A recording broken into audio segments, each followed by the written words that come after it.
Good morning, afternoon, or evening, wherever you're at, ladies and gents. I am Kura Isagami, your resident Tinkerer and Medarotter, and this is the Medarot News Network, bringing you all the latest developments and happenings with our favorite pet fighting robot series once again.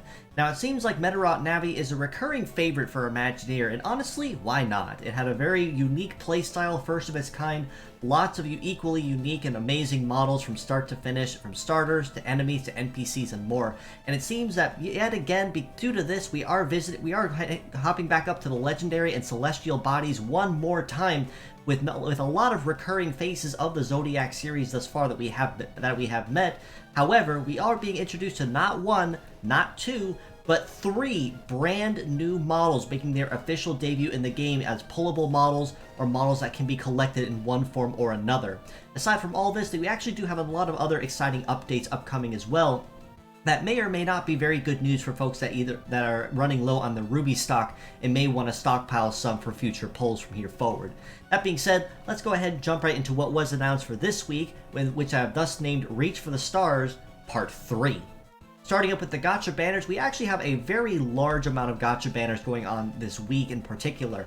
First of which, as you see here, leading the pike is Pt.3 Pisces, with a kit of Field Control, Double Charge Drain, Sea Legs, and the Straight Leg ability.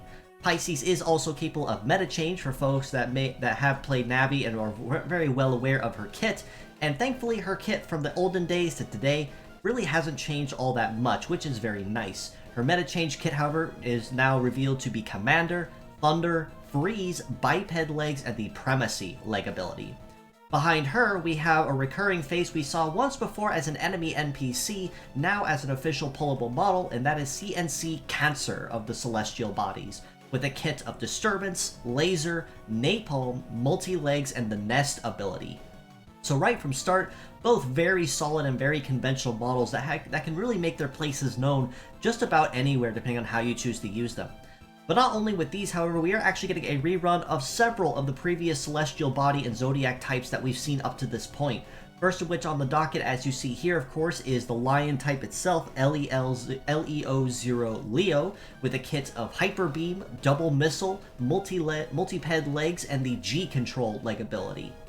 In addition to these 3, as you see here, we're also seeing a rerun and highlight of SCP-01 Scorpio, with the kit of Hyper Crypt, Bug, Virus, Multi-Legs, and the Breakneck leg ability.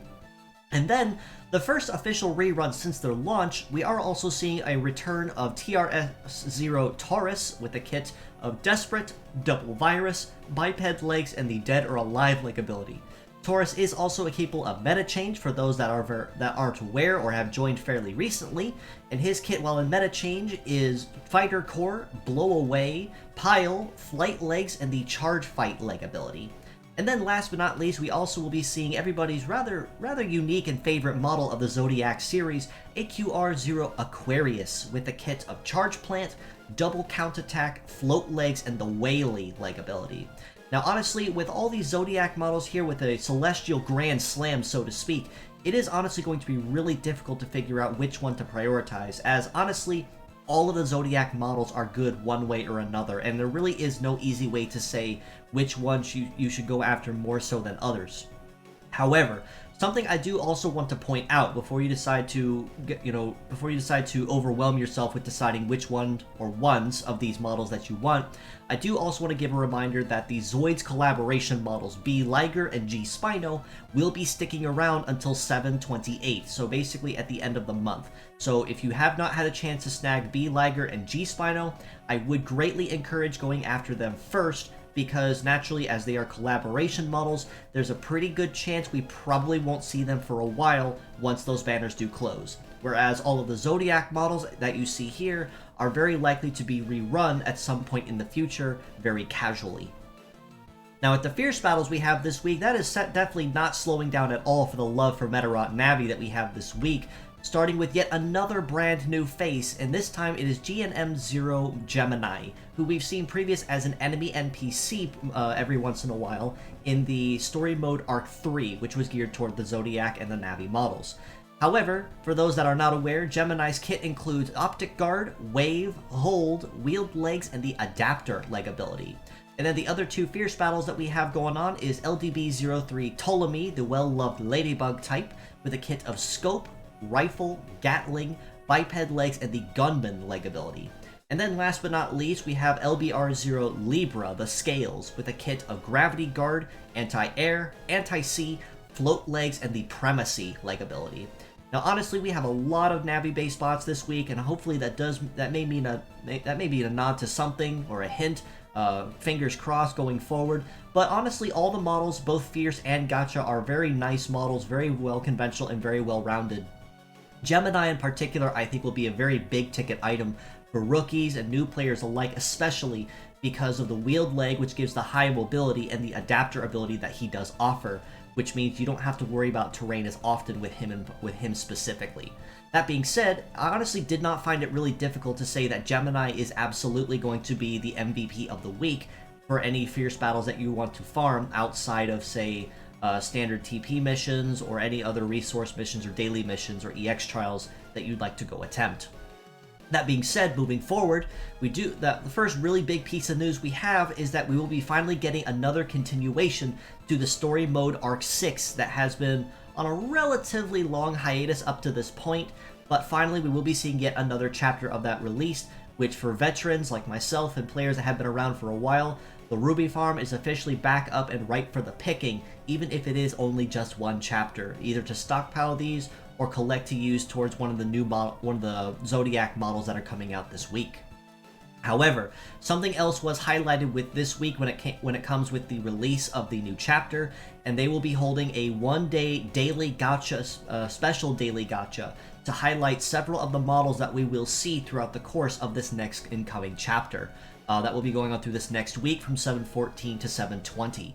Going forward, in particular, the models that they highlighted for that, starting on 7/14 at the start of the new week in this coming Thursday, is Pt.3 Saikachis with a kit of Missile, Rifle, Gatling, Biped legs, and the Gunman like ability, who is also capable of meta change. The day after that, on 7/15, we'll be seeing GGR-0 Gentleheart with a kit of Stat Cleanse, Double Hammer, Tank legs, and the Heavy Arms leg ability.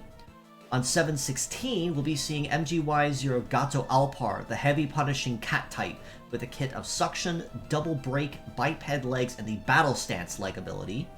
On 7/17, everybody's favorite Onihime type, Sarahime, will be making her daily gacha special, with a kit of Dominion, Effect Clear, Hold, Biped legs, and the Browbeat leg ability.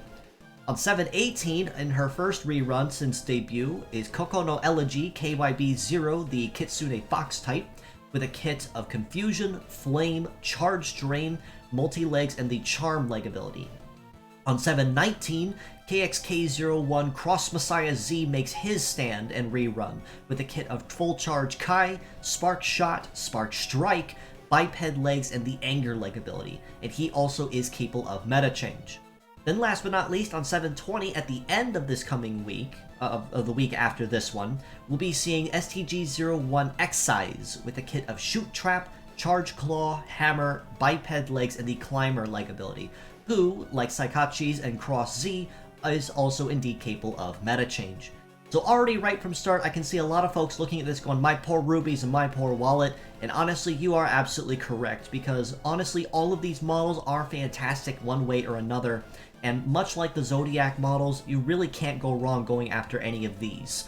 Cross Messiah in particular, Koko no Elegy, probably are going to be the two really big ticket ones to shoot for when their days do go live, as when the day closes, their banner closes and the new one will take its place at the start of the next day cycle. But moving forward just a little bit more, another big piece of news we got is that we are getting another Medarot that is getting the tune-up treatment, and this time it is the KBT-0D Decoton model with a kit of Hyper Missile, Rifle, Gatling, Biped legs, and the extra magazine leg ability. Now honestly, some of the big highlights that they did want to shoot for when it came to Decoton is just a little bit of a mobility bonus, which for him is honestly fantastic. Extra head charges, which honestly makes his leg and head even better. And then of course extra damage bonuses when it comes to dealing pierce damage with his right arm rifle, which has been a fantastic and well-balanced rifle compared to most of the other ones out there. Some of the other highlights that they mentioned, and I don't know if it's just me or not, but given that was when Smilodon first came out this last week on the tail end of the Zoids collab, I honestly found it a lot easier to actually farm a lot of his missions. So I like to believe that going forward, even though the TP cap is officially at 1,000 now, that does mean that Imagineer is listening and learning and making the missions a little easier to obtain and complete without having to be such a massive grind fest in order to do it. But only time will tell going forward from here. Moving forward onto the community front, we are still continually looking for translators for the Medarot 3 and Medarot Reloaded translation projects, so if you have any knowledge in coding, cleaning, or Japanese with some time on your hands, we are more than appreciative of any efforts that you'd be willing to provide and help see these projects to completion. Since as you saw through this coming week, we are seeing a lot, basically a Celestial Body Zodiac Grand Slam, with pretty much all of the highlighted banners, excluding the special daily ones, being a Zodiac model in some form or another from the days of Medarot Navi. So I like to believe that might be a clue or a nod to something upcoming.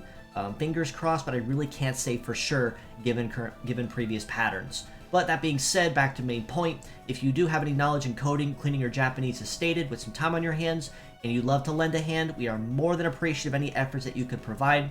You're welcome to reach out to me or join our communities, and we can get you in touch with the right people that can fill you in on what all needs done and how far we're along on any of the completed progress. Now for the weekly art highlights here on the MNN, it honestly found a couple really nice pieces early on and held on to these for a couple days now. This first one in particular by Twitter user Madama Usagi decided to make a really nice piece highlighting B. Liger, the Zoid model from this collaboration. And honestly, with a very unique kit like he has, I have to admit, he definitely does hit that Zoid's aesthetic pretty much as intended by the motif and the entire theme of the collaboration. And then, of course, this piece right here from Twitter user Beidaisuke, also on Twitter. This one in particular is highlighting a good chunk of the papercraft models that he's created up to this point, excluding the most recent one he has finished, which is Capricorn, also from Medarot Navi, very likely on popular request. He does also provide download links and passwords to these on his Twitter feed if you'd like to download these and make them for yourselves to add to your personal collections or on a shelf. I still have download files to Hardness 10 and Manjiro in particular. I sadly have not had the chance to work on them just yet, but they are absolutely in my to-do list to do so.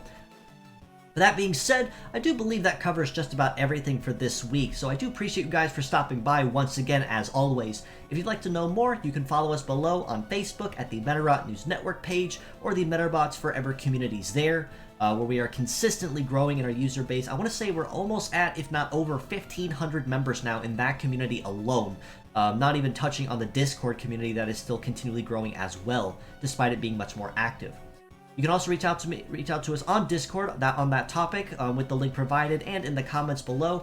This will be the best and easiest place to keep an ear to the ground on anything related to Medarot. That includes any new merchandise, new games, my weekly episode uploads, or anything in particular that's pertinent to the Medarot series. The Discord server is absolutely the first place you will hear it before anywhere else. You can also reach out to me personally on Twitter at Isagamikura, so if you have any questions, feedback, comment, or suggestions, my DMs are always open for that very purpose, so feel free to reach out and say hello and don't be a stranger, and I'll try to get back to you as soon as I can on that. And do also give these fine friends of mine a follow as well, Callie Dory at Erdu4, who also runs the Metabots OOC page on Twitter as well. Fantastic artist, wonderful friend of mine, and a wonderful thing that she's been doing, keeping those pages active to keep daily Metabots in everybody's feed who follows.